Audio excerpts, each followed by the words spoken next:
I'm digitally challenged. You know what I said earlier? Some people would have got it, maybe some people didn't. When I talked earlier about you can't say brainstorm, you have to say thought shower, that is actually being introduced by some companies. I'm not kidding, it's not a joke, it's happening.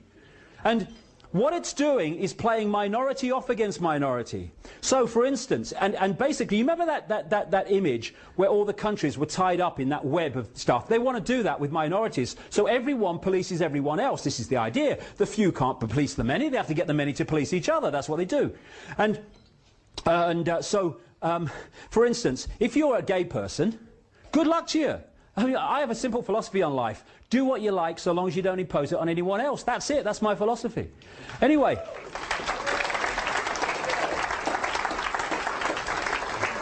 what a gay person can say, that's not politically correct, I'm taking you to a human rights tribunal for saying this about me, but then he can't say something about a black person, or he can't say something about a Jewish person, or he can't say something about an Islamic person, and the black person can't say something about an Islamic person, and so it goes on, where everyone is policing everyone else. In Canada, they've got a massive human rights scam going on, and one of them is a gay organisation took these people on, the Human Rights Commission, over political correctness, and now a woman is taking the gay people to the same Human Rights Commission, or a Human Rights Commission, because they won't let women into their gay club.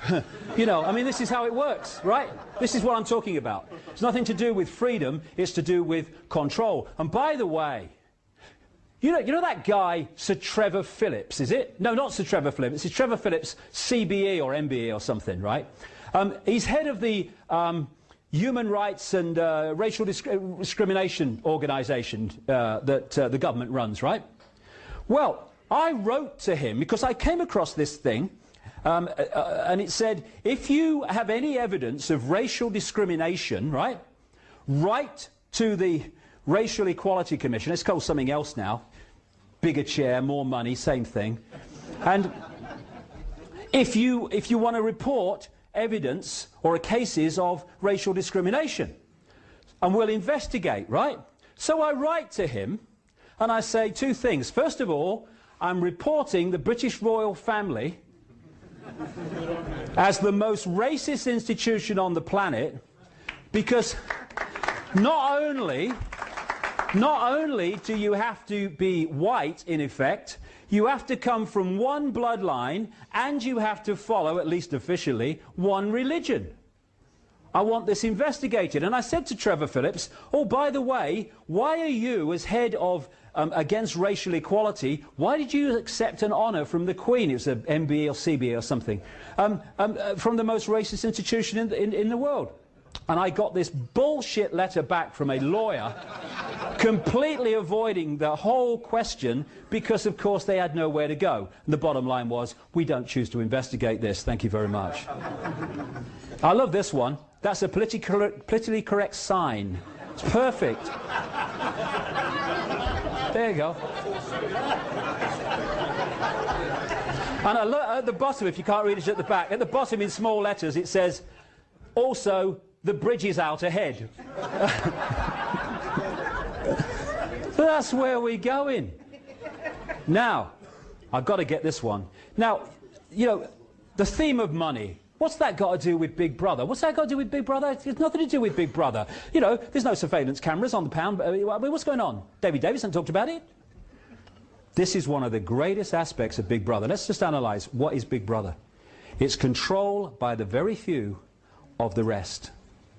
Now, what's the greatest form of control on this planet? Money. And you ask the question. People don't ask these questions. I've asked economists this question. They can't answer me. What is money and who creates it? How come into the question? Oh, no.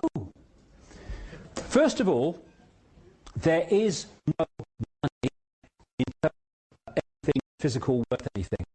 Money is only what we are programmed to believe it's worth.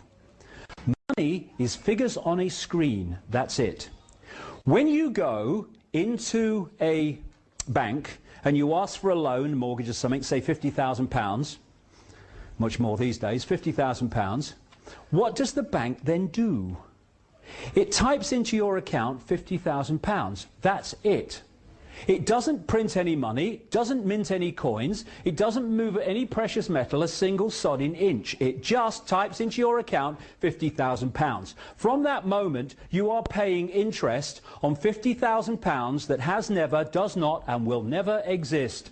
And to get that non-existent £50,000, you have to sign over wealth that does exist. Your house, your car, your business, your land. And if you don't pay back through circumstances none of your creation, not just the principal but the interest on the loan, then they get your land and wealth that does exist and your house because you've not paid back money that doesn't exist.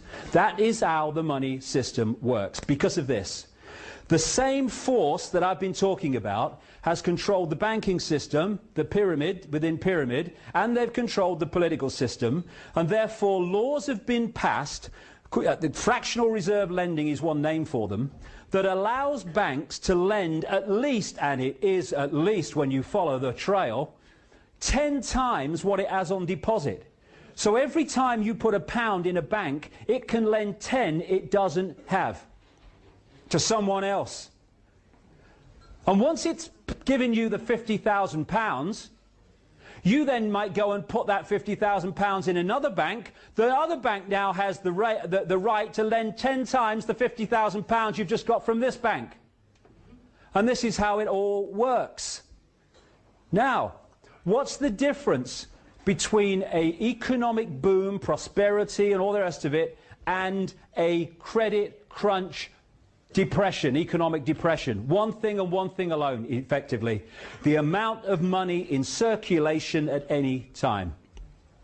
Who controls that? The private banking cartel, on their decisions on how many loans to make, called credit, which theoretically puts buying, exchange rate, means of exchange into circulation. The more they loan money, the more money is circulating, the more money there is to buy things, the more things need making, everything starts to expand. People tend to get in more debt when they are in a boom because they're confident, they've got lots of orders at the company, the job's strong, so we'll have 2 holidays, we'll have a bigger house, we'll have another car or a bigger car. That, in the banking system, and this scam's been played for centuries, and what economic correspondents earning a ridiculous amount of money, whatever they pay them, it's too much. They call this the economic cycle, as if it's some natural phenomenon. What happens is, fishing rod out. The banking cartel keeps interest rates low, enticing more people in, makes loads of loans, reduces the criteria by which they will give a loan, lots of money in circulation, people in more debt. And here's a point. You know, when you go for a loan of £50,000, the bank creates, at least in theory on your computer screen, £50,000. That's it. But you're not paying back £50,000, you're paying back £50,000 plus interest.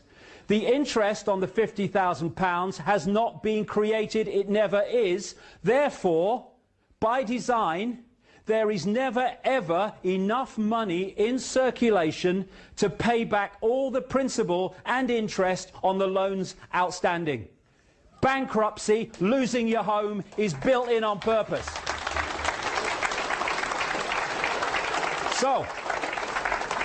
So, out goes the fishing line, and then it starts being reeled in. They create an excuse for a credit crunch or a problem, and so what do the banks do? Coordinated through this system of pyramids within pyramids, they start taking money out of circulation. They raise the criteria for giving loans out, which they are now. They raise interest rates, or whatever they need to do to take money out of circulation. Now, as they take money out of circulation, there's even less circulating to pay back all the debt that was created when they put loads of money out there, so people start in massive amounts losing their homes, their jobs, their businesses, their land, their possessions. And so we move over to the depression, the downturn, the recession, and they then start trawling from the people the wealth that does exist, because there's not enough money in circulation, nothing to do with them, they can't pay the non-existent money back. And this economic cycle has been played for centuries, and it has sucked out of the people the real wealth into the hands of the few. And that is such a fundamental part of Big Brother, because it's a fundamental part of human control. Are you listening, David Bloody Davis?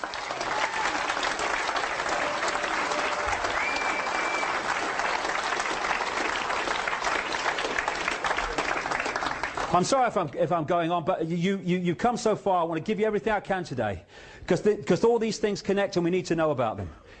If you want a world government which controls everyone on the planet, what do you need more than anything else? You need laws that everyone on the planet has to obey. You need international law. My goodness me, all the time. International law. Good evening. International law. Here's the news. International law. International law. That is the creation of the laws that the world government is intended to introduce.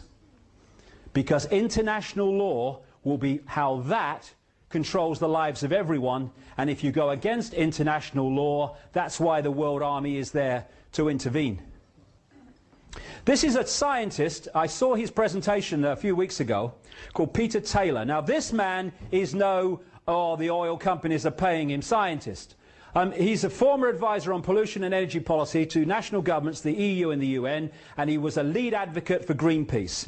He was the man who broke the story through a Yorkshire television documentary years ago, when Yorkshire television did some really good documentaries, about the cancer clusters around what was called Windscale, now Sellafield, and the connection between the two. This is what Peter Taylor, an Greenpeace advocate at one time, says about global warming. Behind the scenes, there is major disagreement among scientists. I know that. People at the cutting edge of their discipline are saying it's a nonsense. It doesn't stand up. They don't get the platform that the song sheet scientists get. Parallel to carbon dioxide rising, the solar field has increased by over 200% since 1900, and this is not factored into computer models. Global temperature is not rising as predicted. In fact, it fell by a whopping 0.6 degrees over the last 12 months, as much as it had gained in the previous 50 years. Many of the apparently random fluctuations of past temperature, like when Vikings grew crops in Greenland, correlate to variations of the solar electric field. Between 1983 and 2001, cloud cover, according to International Satellite Cloud Climatology Project, fell by 4%, more than enough to heat oceans and account for global warming. A spate of recent science shows that temperature oscillations are timed by solar cycles, that the jet stream is affected by the solar wind, and that past high and low points in the solar cycle correlate with past temperature swings. And as a result of that, because we're being lied to systematically, and the Quentin Letts is saying, it must be true because they're saying it, we are being scammed for vast changes in our society of a big brother nature on another massive global lie. Temperature's been falling recently, so much so that this was a headline in the Daily Mail. Recently, global warming could stop naturally for 10 years, say scientists. And you know what they said? Oh, we've still got to justify global warming. It said in the same piece, they said, oh, but imagine how hot it's going to be when it starts again. All right, okay. International law, that's what it's about. I'm coming to an end now. But let's free our minds from the programming that turns infinite consciousness, having an experience, into a four-legged animal from which we get wool, that have lost the ability to decide perception and reality for themselves, and have to have it decided for them.